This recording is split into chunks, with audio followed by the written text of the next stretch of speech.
গালওয়ান এখন শুধু একটা নাম নয়, গালওয়ান এখন ইতিহাস। যে জায়গায় একদিন রক্ত ঝরেছিল, যেখানে টেনশন ছিল, সংঘর্ষ ছিল, আজ সেখানে ভারতের কন্ট্রোল। আর এই কন্ট্রোল এসেছে না গুলি চালিয়ে, না ট্যাঙ্ক নামিয়ে, না যুদ্ধ ঘোষণা করে। ভারত এমন একটা চাল খেলেছে এলএসিতে, যার জন্য বেজিং আজও ঠিক বুঝে উঠতে পারেনি যে কখন কিভাবে ছবিটা বদলে গেল। লাদাখের সেই শ্বাসরোধ করা উচ্চতায় আবার নড়াচড়া শুরু হয়েছে। 2012 সাল থেকে যেসব রাস্তা বন্ধ ছিল, যেসব পেট্রোলিং পয়েন্টে ভারতীয় জওয়ানরা যেতে পারতেন না, আজ সেখানে আবার ভারতীয় বুটের শব্দ। এই লড়াইটা অস্ত্রের ছিল না, এই লড়াইটা লেখা হয়েছে কাগজে, কৌশলে আর অদ্ভুত ধৈর্যে। চীনের সবথেকে প্রিয় কৌশল একটু একটু করে এগোনো, সামনে থাকা দেশকে বুঝতেই না দেওয়া কখন জমি হাতছাড়া হয়ে গেল। এই খেলাতেই চীন গর্ব করত, কিন্তু এবার সেই চালটাই ওদের ওপরেই উল্টো পড়েছে। ওয়াশিংটন দেখেছে, ইসলামাবাদ দেখেছে, কিন্তু কিছুই করতে পারেনি। নিউ দিল্লি চুপচাপ এলএসির আসল ছবিটাই বদলে দিয়েছে।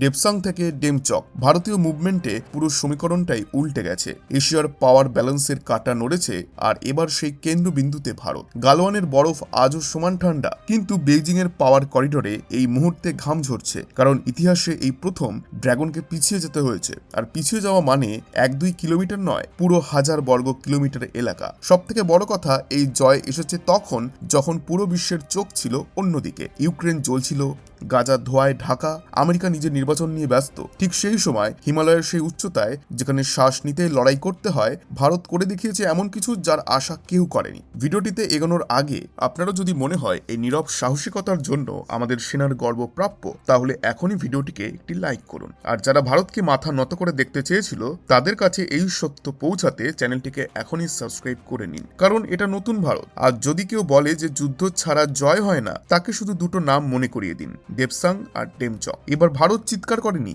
এবার ভারত শুধু দাঁড়িয়ে চোখে চোখ রেখেছিল, আর সামনে থাকা পক্ষটাই চোখ নামিয়েছে। এই স্টোরিটা কিন্তু শুরু হয় না 2020 থেকে। গালওয়ানের সংঘর্ষকে অনেকেই শুরু বলে মনে করেন, কিন্তু সত্যিটা আরো পুরনো এবং আরো আনকমফোর্টেবল। আসল খেলাটা শুরু হয়েছিল 2012 সাল থেকে। কোনো বড় ঘোষণা ছাড়াই, কোনো যুদ্ধ ছাড়াই চীন তখন হঠাৎ করে ঢোকেনি, চীন শুধু থেমে গিয়েছিল। ডেপসাং এর সমতল এলাকায়, ডেপচং এর সেই উবড়ে খাবড়ে জমিতে পিপলস লিবারেশন আর্মি এমন একটা চাল চেলেছিল যাকে সামরিক ভাষায় বলে স্ট্যান্ড অ্যান্ড ডিনাই, মানে তোমরা আসবে না, আমরা এখানেই দাঁড়িয়ে থাকবো। সব থেকে ভয়ঙ্কর ব্যাপার কি জানেন? এই জায়গাগুলি কিন্তু ভারতেরই ম্যাপে ছিল, ভারতেরই পেট্রোলিং রাইটস ছিল এখানে, কিন্তু দিল্লি তখন চুপ ছিল। প্রায় 10 বছর ধরে ভারতীয় জওয়ানরা সেই পেট্রোলিং পয়েন্টগুলিতে আর যেতে পারেনি, যেখানে যাওয়াটা তাদের অধিকার ছিল। না যুদ্ধ, না গোলাগুলি, না হেডলাইন, শুধু ধীরে ধীরে রাস্তাগুলি বন্ধ হয়ে গেল। যে পথে একদিন ভারতীয় বুটের শব্দ শোনা যেত, সেখানে নীরবতা নেমে এলো। আর দুনিয়া ভাবলো যে সব ঠিক আছে, কিন্তু সীমান্তে যা দেখতে ঠিকঠাক লাগে সেটাই বড় প্রতারণা। এই কথাগুলি কোনো হোয়াটসঅ্যাপ ইউনিভার্সিটির গল্প নয়, এই কথাগুলি এসেছে ভারতীয় সেনার এমন একজন অফিসারের মুখ থেকে, যিনি শুধু ম্যাপে নয়, নিজের বুটের নিচে এই জমি অনুভব করেছেন। প্রাক্তন লেফটেন্যান্ট জেনারেল একটা ইন্টারভিউতে পরিষ্কার করে বলেছেন যে এলাকা নিয়ে এত চেঁচামেচি সেগুলি 2020-তে যায়নি, সেগুলি হাতছাড়া হয়েছিল 2012-তেই, আর 2024-এর পর সেগুলি ফিরে এসেছে। এখানেই গল্পটা মন নেয়, কারণ কাল যদি জমি ছিনতাই হয়, তাহলে আজ সেটা ফেরত নেওয়া তুলনামূলক সহজ। কিন্তু যে জমি 1 দশক ধরে ধোঁয়াশার মধ্যে, যেখানে চীনা সেনা অভ্যস্ত হয়ে দাঁড়িয়ে আছে, সেখান থেকে ফিরে আসা শুধু শক্তির খেলা নয়, সেখানে দরকার মাথার খেলা। ডেপসাং কোনো সাধারণ এলাকা নয়, ডেমচক কোনো ফাঁকা পাহাড়ও নয়। চীন যদি সেখানে পার্মানেন্টলি স্টে করে যেত, তাহলে দৌলত বেগ ওল্ডির এয়ারস্ট্রিপ চিরকাল ঝুঁকির মধ্যে থাকতো, সিয়াচেনের সাপ্লাই লাইনের সরাসরি চাপ তৈরি হতো, আর লাদাখের পুরো স্ট্র্যাটেজিক ব্যালেন্স ভেঙে পড়তো। মানে আর এক ধাপ এগোলেই ভারতের উত্তর দিকের পুরো প্রতিরক্ষা কাঠামো কেঁপে উঠত। কিন্তু সেটা হয়নি, কারণ এইবার ভারত বাফার জোন নামের খেলাটা মানতে রাজি হয়নি। ভারত পরিষ্কার বলেছে, যেটা আমাদের সেটা শুধু কাগজে নয়, মাটিতেও চাই। আর ঠিক এখান থেকে শুরু হয় সেই সাইলেন্ট পুশ, যার কম্পন আজ বেইজিং পর্যন্ত পৌঁছেছে। এই সাইলেন্ট পুশে না ট্যাঙ্ক চলেছে, না ফাইটার জেট উড়েছে, কিন্তু প্রতিটা বৈঠকে, প্রতিটা ব্যাক চ্যানেল কথোপকথনে, প্রতিটা আন্তর্জাতিক মঞ্চে একটাই লাইন বারবার ফিরে এসেছে: সীমান্তে স্বাভাবিক অবস্থা না হলে সম্পর্কও স্বাভাবিক হবে না। চীন খুব ভালো করেই বুঝেছিল ভারত আর আগের সেই দেশ নেই যাকে একটু চাপ দিলেই চুপ করিয়ে দেওয়া যায়। এটাই সেই ভারত যে চীনা অ্যাপ এক ঝটকায় বাইরে ছুড়ে ফেলেছে, চীনা বিনিয়োগে লাগাম টেনেছে, আর দুনিয়াকে দেখিয়েছে ড্রাগনের মুখোশ ভেতর থেকে কতটা ফাঁপা। কিন্তু সব থেকে বড় আঘাতটা আসে তখন, যখন ভারত কোনো শোরগোল না করে গ্রাউন্ডে বাস্তব চেঞ্জ এনে দেয়। ওয়াই জংশন, যেখানে একসময় ভারতীয় পেট্রোলিং থামিয়ে দেওয়া হতো, আজ সেখানে আবার নিয়মিত মুভমেন্ট। যে পথগুলিকে বছরের পর বছর ডিসপিউটেড বলা হতো সেই পথেই আবার ভারতীয় জওয়ান হাঁটছেন। এটাই আসল জয়। এখন প্রশ্ন ওঠে যে চীন ঝুঁকলো কেন? কারণ আজ চীন একা। আমেরিকার সঙ্গে সংঘাতে জড়ানো, তাইওয়ান নিয়ে আটকে থাকা, ফিলিপিন্সের সঙ্গে উত্তেজনা, পাকিস্তানের ওপর বাজি রেখে লোকসান, আর সামনে দাঁড়িয়ে আছে একটা নীরব কিন্তু হিসেবি ভারত, যে দেশ চেঁচায় না, শুধু চাপ বাড়ায়। ভারত খুব স্পষ্ট করে ইঙ্গিত দিয়েছে হিমালয়ে নাটক হলে ইন্ডিয়ান ওশানে জবাব মিলবে, আর এই ভাষা চীন খুব ভালো বোঝে। এই কারণেই ড্রাগন যুদ্ধ বেছে নেয়নি, সে পিছিয়ে গেছে। কারণ কখনো কখনো পিছিয়ে যাওয়াটাই সব থেকে কম ক্ষতির রাস্তা। আর এখান থেকেই গল্পটা আরো গভীর হয়, কারণ যখন দেবসাং আর দেমচকে ভারতীয় পেট্রোলিং ফিরে আসছে, ঠিক সেই সময় বেইজিংয়ে আরেকটা বৈঠক চলছিল। না ক্যামেরা, না প্রেস নোট, শুধু ফাইল। কারণ চীন প্রথমবার বুঝেছে ভারতকে দুর্বল ভেবে নেওয়ার ভুল ওদের অনেক বড় মূল্য দিতে বাধ্য করতে পারে। চীনের ধারণা ছিল ভারত প্রথমে শোরগোল করবে, একটা দুটো বিবৃতি দেবে, তারপর ধীরে ধীরে ক্লান্ত হয়ে যাবে, যেমনটা 2012-তে হয়েছিল। কিন্তু এবার ভারত না উত্তেজিত হয়েছে, না পিছিয়েছে। এইবার ভারত করেছে ঠিক সেই কাজটাই যেটা চীন এতদিন ধরে করে এসেছে, যেটি হলো লং গেম। চীনের আসল শক্তি তার সেনা নয়, তার আসল শক্তি তার অভ্যাস। ধীরে এগোনো, সামনের পক্ষকে বিভ্রান্ত রাখা, আর বুঝে ওঠার আগেই মাটি সরিয়ে নেওয়া। কিন্তু এবার খেলাটা উল্টো হয়েছে। ভারত সেই চালটাই চীনের বিরুদ্ধেই ব্যবহার করেছে। চীন বুঝতেই পারেনি কখন চাপ বেড়ে গেল, কখন তার প্রতিটা নড়াচড়ার জবাব ম্যাপে নয়, স্ট্র্যাটেজিতে লেখা হতে লাগলো। একদিকে চীনের অর্থনীতি টলমল, রিয়েল এস্টেট ভেঙে পড়েছে, বিদেশি কোম্পানিগুলি একে একে ব্যাগ গুছোচ্ছে, আর অন্যদিকে ভারত নতুন ম্যানুফ্যাকচারিং হাব গড়ছে, গ্লোবাল সাপ্লাই চেনে নিজেদের জায়গা শক্ত করছে, নিজেকে শুধু দেশ নয় একটা বিকল্প হিসেবে তুলে ধরেছে।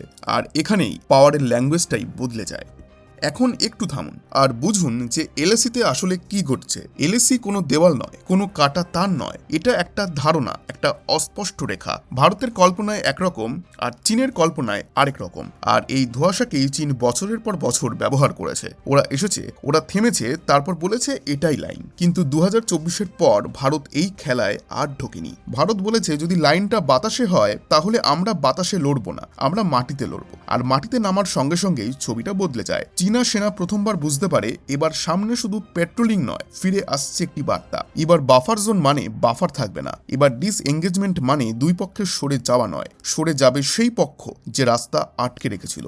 এখান থেকেই শুরু হয় বেইজিং এর অস্বস্তি। কারণ ভারতের থেকে পিছিয়ে যাওয়া চীনের কাছে শুধু একটা সামরিক ক্ষতি নয়, এটা রাজনৈতিক হার। শি জিনপিং এর পুরো ইমেজ দাঁড়িয়ে আছে এই কথার ওপর যে চীন ঝোঁকে না, চীন চাপও দেয় না, চীন পিছিয়ে যায় না। কিন্তু এবার পিছিয়ে যেতে হয়েছে। আজও চীন প্রকাশ্যে স্বীকার করে না যে পেট্রোলিং রাইটস ফেরত এসেছে। আজও শব্দের জালে সত্য ঢাকতে চায়। কিন্তু জমি কখনো মিথ্যা বলে না, আর জমিতে আজ ভারতীয় জওয়ানরা দাঁড়িয়ে। এখন কেউ কেউ বলে যে এটা তো শুধু পেট্রোলিং, কবজা নয়। কিন্তু সীমান্তে কবজা এভাবেই হয়, কোনো রেজিস্ট্রি হয় না, কোনো সই হয় না। কোন বুট কোন পাথরের ওপর পড়লো সেটাই ইতিহাসে লেখে। আর যখন 10 বছর পর এই একই পাথরে সেই বুট আবার পড়ে, তখন সেটা শুধু ফেরা নয়, ওটা ঘোষণা। ঘোষণা যে খেলাটা বদলে গেছে। এবার ভাবুন যদি এটা এত সহজ হতো তাহলে আগে কেন হয়নি? কারণ আগে ঝুঁকি নেওয়ার সাহস ছিল না, ভয় ছিল যে চীন রেগে গেলে কি হবে। কিন্তু এখন ভয়ের জায়গা নেই, সেই জায়গাটা রিপ্লেস করেছে হিসাবে। এখন প্রশ্ন এটা নয় যে চীন রাগ করবে কিনা, এখন প্রশ্ন যে চীন রাগ করে যাবে কোথায়। কারণ চীনের কাছে আমেরিকা শত্রু, ইউরোপ অবিশ্বাসী, আর পাকিস্তান একটি বোঝা। আর ভারত এখন এমন একটি দেশ যাকে উপেক্ষা করা আর অপশন নয়। এই কারণেই কোয়াডে ভারতের উপস্থিতি চীনকে অস্বস্তিতে ফেলে। এই কারণেই ইন্ডিয়ান ওশানে ভারতীয় নৌবাহিনীর নড়াচড়া ওদের ঘুম কেড়ে নেয়। আর ঠিক এই কারণেই এলএসিতে ঝুঁকি নিতে চীন এখন দ্বিধা। এখানে আরেকটি মিথও ভাঙা দরকার। কিছু লোক বলে যে সবই তো কাগজে হচ্ছে, গ্রাউন্ডে কিছুই বদলায়নি। তাদেরকে জাস্ট একটা কোশ্চেন করুন যে গত 10 বছরে আপনি কি দেবসাং এর ওয়াই জংশনে ভারতীয় পেট্রোলিং দেখেছেন? যদি উত্তর না হয় তাহলে আজ সেটার উত্তর হ্যাঁ, এবং ক্লিয়ারলি আপনি ডিফারেন্স বুঝতে পারবেন। তাহলে বদল শুধু কাগজে নয়, গ্রাউন্ডেও মানসিকতারও অনেক পরিবর্তন হয়েছে। আর সেটাই চীনের জন্য সব থেকে ভয়ঙ্কর। কারণ ভারত যদি 1 দশক পুরনো বাস্তবতা বদলে দিতে পারে, তাহলে পরের দশক কার হবে? এই প্রশ্নটাই এখন চীনকে তাড়া করছে। এখন ভারত কি এখানেই থামবে, নাকি চীনের পুরোপুরি হিসাব না মেলা পর্যন্ত এই চাপ বজায় রাখা উচিত? আপনার যদি মনে হয় 2012-র এই হিসাব এবার মিটেছে, তাহলে ভিডিওটিকে লাইক করুন আর কমেন্টে লিখুন proud to be an Indian and this is new India. ধন্যবাদ।